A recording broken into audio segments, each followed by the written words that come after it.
Hi, George. Hello, good to I'm talk to Candy. you. Nice to see you again. Candy from Candy Palooza. Um, I am so excited for season two.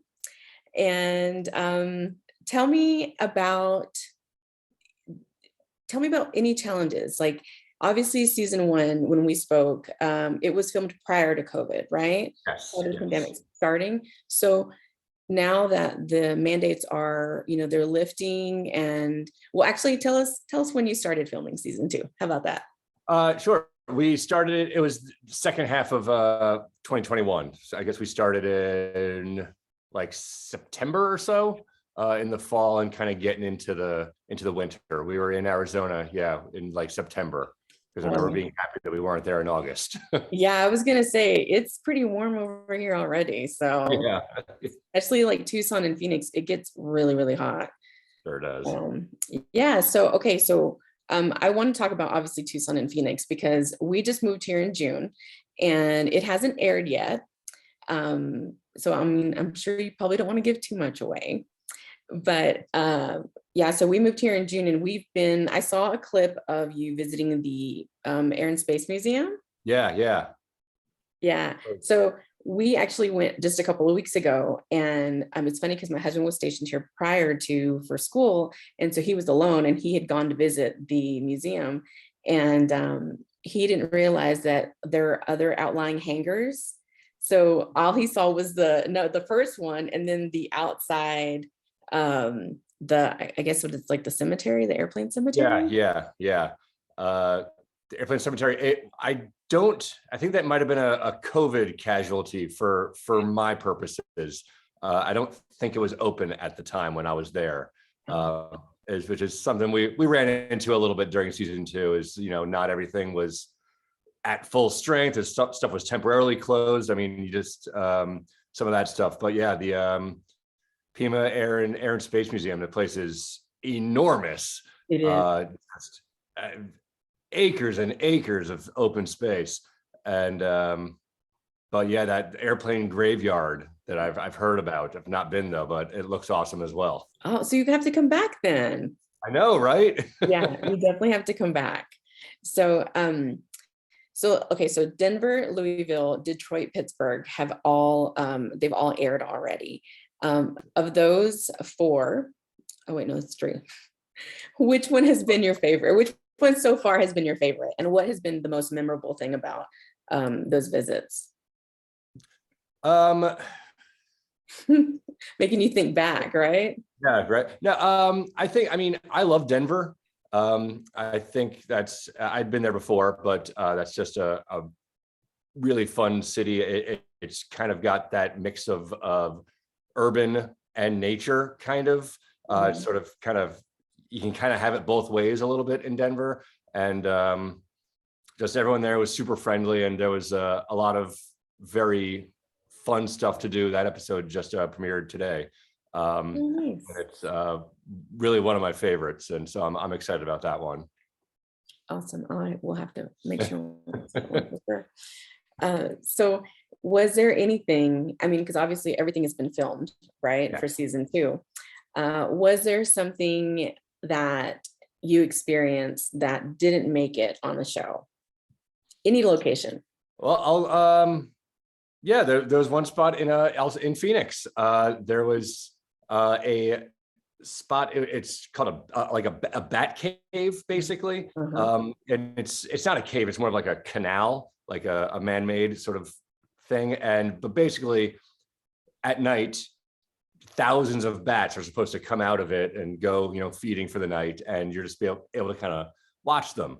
And we went, and there were no bats. Basically, there were a handful. We saw maybe a few here and there, but I think we were there a little too late. They say it's more of a summer thing. We were there kind of towards the end of summer, Yeah. September-ish, and so it was kind of just bit of a swing and miss, and there were a lot of people there and kind of waiting. And it's like, oh, I guess it's not happening. And Oh, so we shot it, and it's still kind of a bit of a funny segment just because nothing happens. And but ultimately that was scrapped from the episode. oh, okay. Yeah, we'll have to definitely Phoenix. We haven't really done too much sightseeing in Phoenix. So I wanted to get a little technical with you in terms of, when you're shooting the episode, how long are you normally on location? We are in a city for 3 days, basically. Okay. We have 2 full days in the city and then a travel day. But we often shoot stuff on the travel day too, depending on the schedule. But yeah, we shoot like 3 cities at a time. So we'll go Phoenix for 2 days, then fly to Denver, then Denver for 2 days, then fly to Detroit, then Detroit for 2 days, then fly back here to Los Angeles. Okay. And so yeah, it's quick, but it's enough. Yeah. Yeah. So you said you shoot 3 episodes and then you say go back to home base, and then do you guys do you work with any of the editing, or do you do any of that part, or you're just the face and that's it? I edit all the episodes. Do you really? Yep. That's amazing, George. I come from the YouTube background where you don't have anyone else. If you don't do it, it doesn't get done. You have to do everything, on YouTube. And so that's how I've always done it. So yeah, that's what we do. We come back to LA, I edit all the episodes, then start researching the next batch of episodes. Wow, George, that's super incredible. Like, high five. That's awesome. It makes it easier. It breeds an efficiency, I think. Right. Because when I'm shooting it, I'm already thinking, how am I going to edit it? What shots am I going to need to edit this together? And it, once you've been doing it for a while, there's an efficiency to it that is a real positive, I think. Right. Awesome. So can you share some editing tips for some of my audience that might be interested in getting into, making videos for YouTube? I mean, it's like anything. It's practice. It's like playing an instrument, kind of. You can read about it as much as you want. Ultimately, you just got to kind of pick up that guitar and start playing and figure it out. And I think editing is kind of the same. You just got to kind of do it, try things, make mistakes, and there's a ton of tutorials about the technical aspects of things. But generally speaking, I think I like keep things fast paced. I think it's in the age of the internet, where people are watching this on their phones, while they're online at Starbucks or something. Exactly. It's low attention span audience, for better or worse. And so I think keep things moving, keep things fast paced. Don't give people a reason to click away. Try to have it moving as much as possible. Definitely. I like that. That's awesome. Yeah. And also always have the video and the audio trying to advance the story, whatever story you're trying to tell. If it's just you talking to camera, that's fine, but that's just audio. What's behind you? Set up the shot so that something's behind you, so you can see, so that you're giving the audience visual information, or maybe you can cut to B-roll that backs up what you're saying. And so just use both the audio and the video to tell your story. I love it. That's awesome. So obviously, you shoot the 3 places, you go back to home base, you do everything pretty much, but how big is your team? Do you have a group of people that come with you on site? With just one other person. I have my field producer for this season, field producer Avalon, who's wonderful.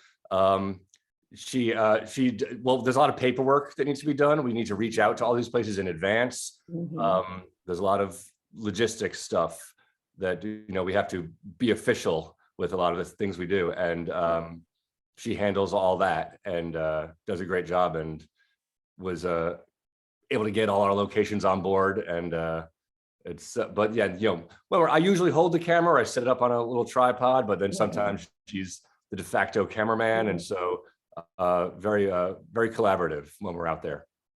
That's really awesome. So, I mean, you have to be obviously you have to trust her, and you guys are, I'm assuming you guys know each other pretty well now, because did she work with you in season 1? She didn't actually. I only met her like right before we left. I mean, yeah, I met her. I think I met her once, and we talked a little bit before we left to Phoenix. Was the first episode we shot, and but yeah, you got to know each other pretty quickly. Yeah, that's awesome. Wow, that's really cool.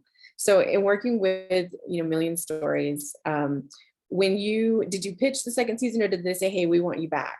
Like, I would probably a little both, maybe. I certainly was interested in the second season, and kind of every now and again, tapping him on the shoulder, saying, "Hey, what are you thinking? Where's your head at?" And then at a certain point, once season one had finished airing, and they kind of looked at all the data, then they came to me. They're like, "Okay, yeah, we're gonna pull the trigger on this."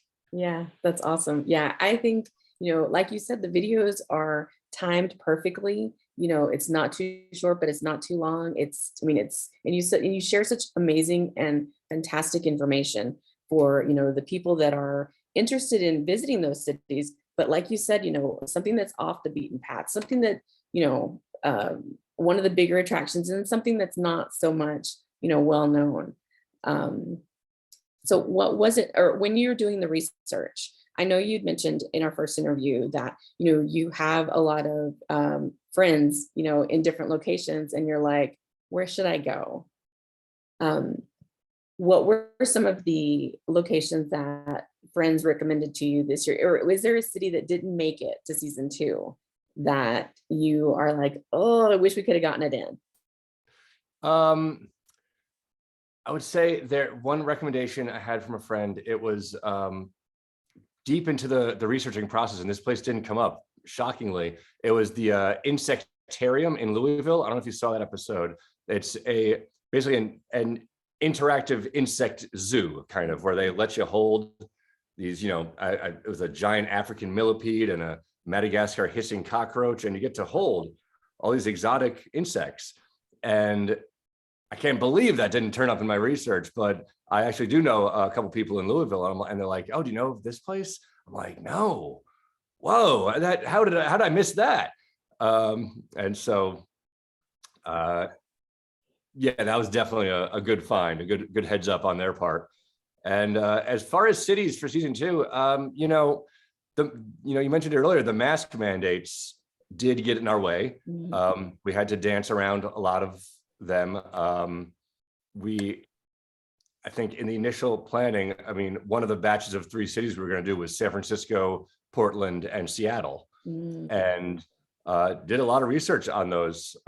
And then I think it was in a lull. It was like right before the Delta wave, and so we weren't sure. We thought maybe it was going away, and then Delta wave came, and mask mandates came, and it's just for on-camera stuff that just doesn't really work. And so we had to go to cities that weren't as strict with the masks. And so there's still a lot of West Coast cities, LA, Vegas, that I would love to hit.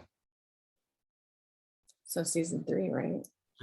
Let's hoping so. We can hit plenty more cities. Yeah, absolutely. The United States is there's just so much. And you haven't done you've just been in the continental United States, right? That's right. So far. I've thought about Hawaii. I looked into Alaska. Alaska will be pretty tough. Things are pretty expensive up there. I did some pretty cursory research, but Hawaii, yeah, that could be an interesting one. You could probably do a whole season on Hawaii, right? Right, each island, right? Each island, yeah, totally. Wow. So, okay, we talked about how there's different tidbits and some things that don't make the show. Have you considered doing a mini episode on kind of like a reflection of everywhere, and just like a roundup? Yeah, like a clip show. Yeah.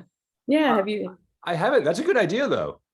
I should pitch that to them. Well, we can sneak out an extra episode, just Yeah. the Just to retrospective. kind of wrap it up, or this didn't make the, start taking more B-roll on places that didn't make the cut or whatever. There's a handful of deleted scenes. Yeah, there was the Nashville episode. I took a hula hoop lesson there. Oh, cool. that did not make the final cut. So yeah, there's We need one. to see that. Yeah, we need to see your audience. They want to see that. Yeah. So I know that George Goes Everywhere is pretty much based in the United States, but there are plenty of international opportunities. I think an international season would be super cool. I mean, I'll go anywhere, literally anywhere on the planet. I'm in. It's all what Million Stories is interested in. I can pitch them. I'd love to go international. I haven't been, pandemic. I haven't been out of the country in like over 2 years now. Right. So. And people want tips on international travel. Low budget tips on international travel. That would be amazing. Yeah, I agree. Yeah. Please, Million Stories, please make it happen. Send George From your overseas. lips to their ears, please. Yeah. Well, George, thank you so much for speaking with me. I love your series. And I'm just so excited. I'm excited to see, obviously, the episodes for Tucson and Phoenix, so that we can get some tips. And I'll definitely tag you when we go to the locations that you share. Oh, great. Yeah. Phoenix is next Tuesday and Tucson's the Tuesday after that. Fantastic. We're excited. Thanks, George. All right. Thank you for having me. Absolutely. Hopefully we'll speak with you for season 3. I hope so. Yeah.